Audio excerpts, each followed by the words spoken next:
Sahabat berhasil, baru-baru ini Endu membaca berita ada seorang pasien ya, seorang ayah dari pasien menganiaya perawat ya. Nah itu beritanya viral banget, bahkan ada videonya dan begitu Endu nonton, Endu juga sangat-sangat kaget ya. Mengapa orang itu bisa sampai marahnya begitu besar ya? Mungkin teman-teman juga ada yang sudah nonton videonya ya. Nah, jadi kita bisa melakukan hal itu karena emosi yang timbul dari sebuah persoalan hidup ya. Nah, tentunya yang namanya emosi itu tidak baik ya, apalagi emosi yang tidak bisa dikontrol. Selain emosi yang berlebihan tidak baik untuk kesehatan, tentunya tidak baik juga karena kita menjadi tidak bisa mengontrol atas apa yang kita akan lakukan, sehingga ya kita bisa saja hilaf, kita bisa saja melakukan hal-hal yang di luar batas, di luar kewajaran. Nah, oleh karena itulah Andrew hari ini mau mengangkat topik bagaimana supaya kita bisa mengontrol emosi pada saat kita marah ya. Jadi Andrew akan bagikan tips-tipsnya supaya teman-teman ketika lagi menghadapi sebuah persoalan hidup, atau kita lagi jengkel dengan seseorang, atau kita lagi ketemu dengan sebuah masalah, kita bisa mengendalikan emosi kita sehingga hal-hal yang merugikan diri kita di kemudian hari kita bisa hindari. Kalau teman-teman mau tahu, saksikan video berikut.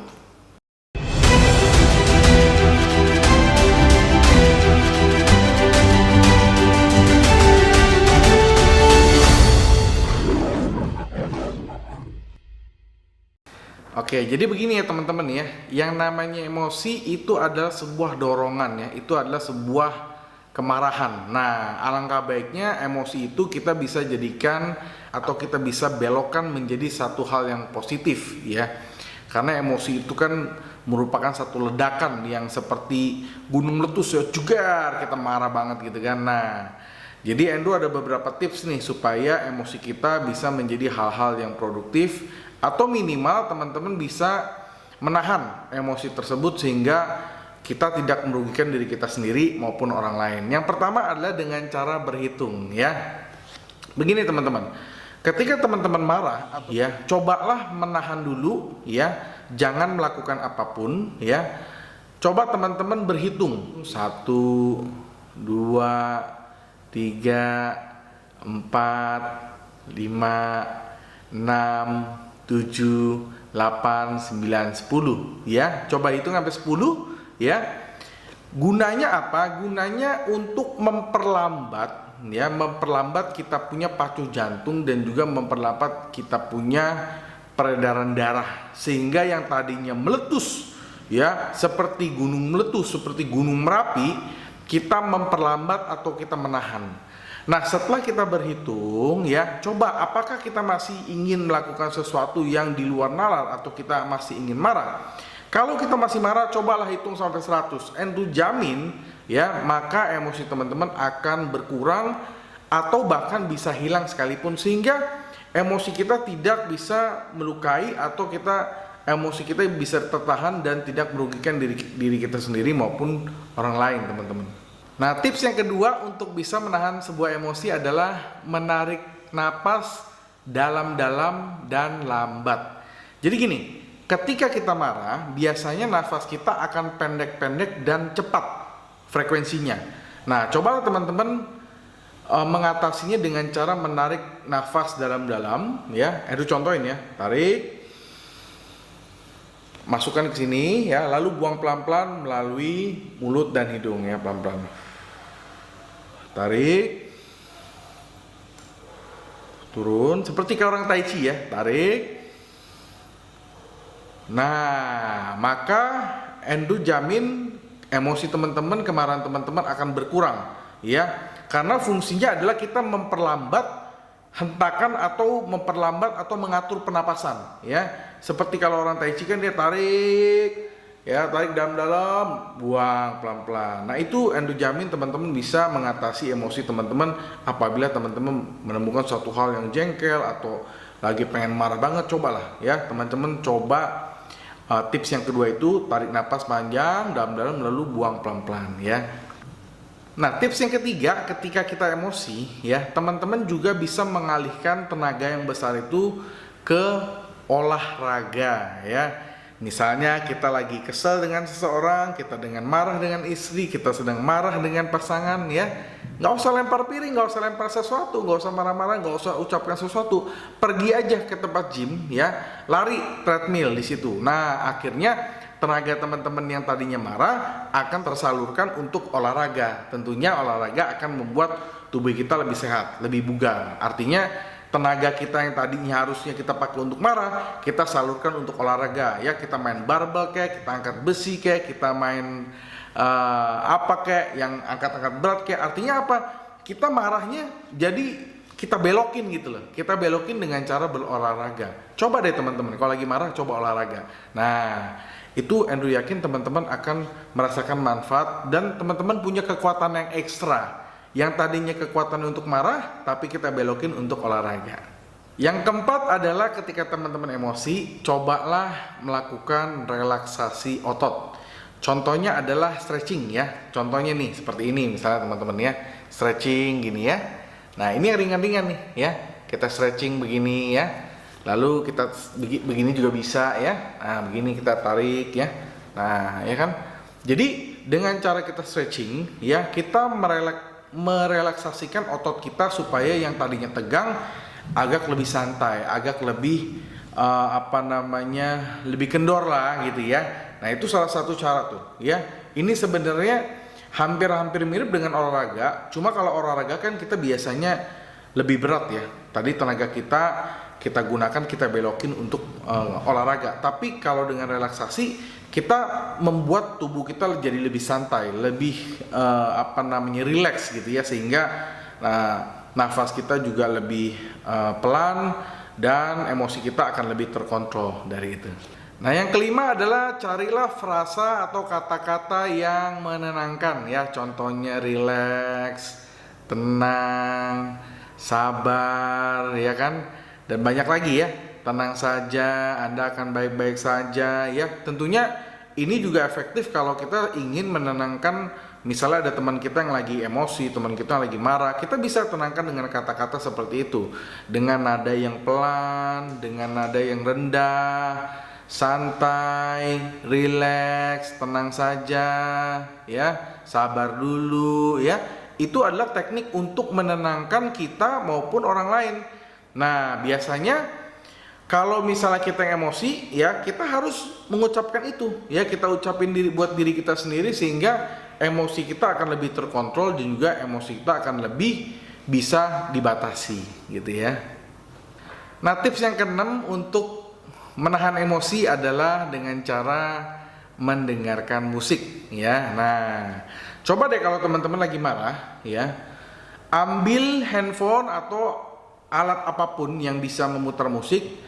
Lalu teman-teman pakai headset ya, dengarkan musik yang kesukaan teman-teman ya. Dengerin musik, misalnya musik klasik yang slow, musik yang tenang, musik yang pelan. Itu akan membuat kita lebih rileks ya. Itu akan membantu kita, membuat kita lebih santai gitu ya. Karena ada musik yang tenang, ada musik yang rileks, sehingga kita yang tadinya marah akan lebih bisa sabar ya. Kita denger musik slow, kita bisa jadi malah ngantuk gitu ya. Nah, coba deh setelah kita sudah nggak emosi, baru kita akan bicarakan lagi dengan lawan bicara kita pelan-pelan gitu ya. Itu bisa saja teman-teman. Nah, tips yang ketujuh adalah cobalah sesuatu yang berbeda. Contohnya nih, kalau teman-teman lagi emosi, misalnya lagi kesal sama pasangan, misalnya teman-teman lagi kesal sama istri gitu kan, jangan langsung marah-marah, jangan langsung banting-banting, jangan langsung talak ya. Coba dah teman-teman mungkin pergi dulu ke liburan, atau teman-teman pergi ke mall, atau teman-teman pergi ke naik gunung, atau teman-teman pergi ke pantai. Coba deh teman-teman introspeksi diri ya. Kira-kira apa yang membuat pasangan kita marah, apa yang membuat dia kok begitu kepada kita. Coba introspeksi. Mungkin aja nggak sepenuhnya salah dia 100%, mungkin juga ada sisi kita yang kurang gitu loh. Jadi masing-masing kita harus introspeksi ada sebab orang itu kenapa begitu sama kita. Ya, kita harus introspeksi diri kita sendiri. Karena yang bisa memperbaiki emosi tersebut bukan orang lain, tapi ada diri kita sendiri. Ya, coba ajak teman-teman mungkin sharing ya, kenapa si Anu begitu, kenapa si ini begitu, kenapa istri saya begini. Tidak perlu mengeluh, tidak perlu saling membuka aib, tetapi cari pendapat orang lain, kira-kira mengapa ya lawan bicara kita atau orang itu yang membuat kita emosi, membuat kita begitu. Kira-kira kita punya salah apa? Kalau kita punya salah, cobalah ya, coba minta maaf duluan. Akhirnya apa? Semua akan bisa diselesaikan dengan cara damai, dengan cara musyawarah, dan juga dengan cara yang baik. Tidak perlu tonjok-tonjokan, tidak perlu maki-makian ya, tidak perlu emosi, tidak perlu banding-banding barang, karena barang itu nggak salah, ya kan? Teman-teman coba tenangkan diri. Nah, cara menenangkan diri biasanya, nih Andrew yang sering lakukan ya. Biasanya kalau Andrew lagi marah, Andrew akan ngumpet di kamar misalnya, ya, ngumpet di kamar, ya.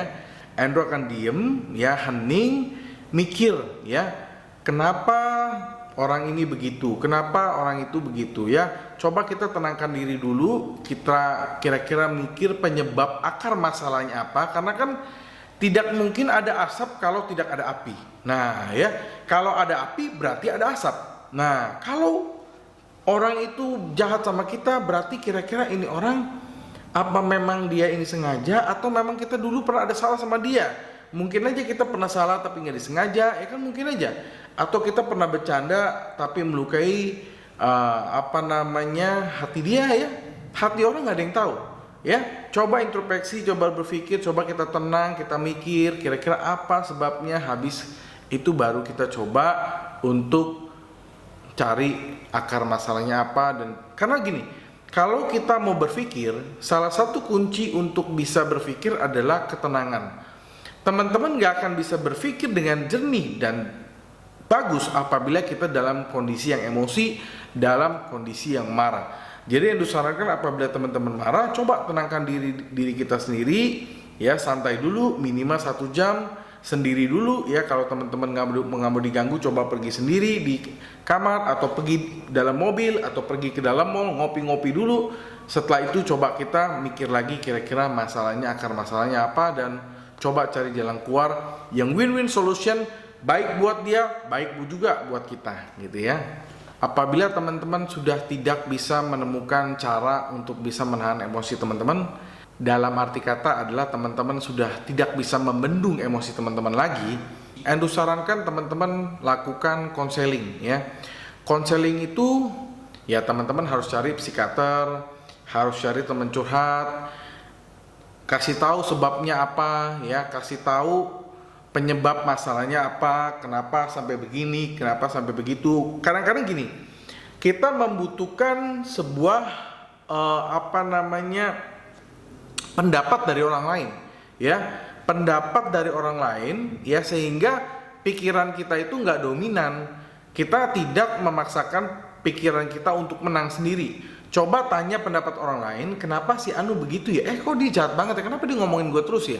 Coba introspeksi, apakah kita pernah jahat sama dia, atau kita pernah melakukan sesuatu yang mungkin tidak sengaja, atau kita nggak tahu sengaja menyakiti hati dia, gitu loh.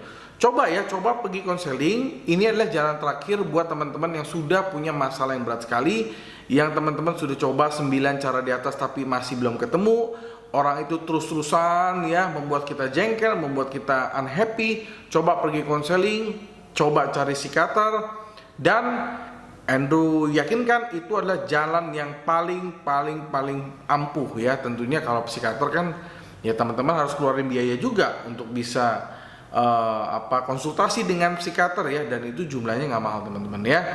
Jadi itu adalah 10 tips, ya, buat teman-teman yang sedang emosi, atau buat teman yang sedang mengalami masalah, atau teman-teman yang sedang mengalami cobaan hidup.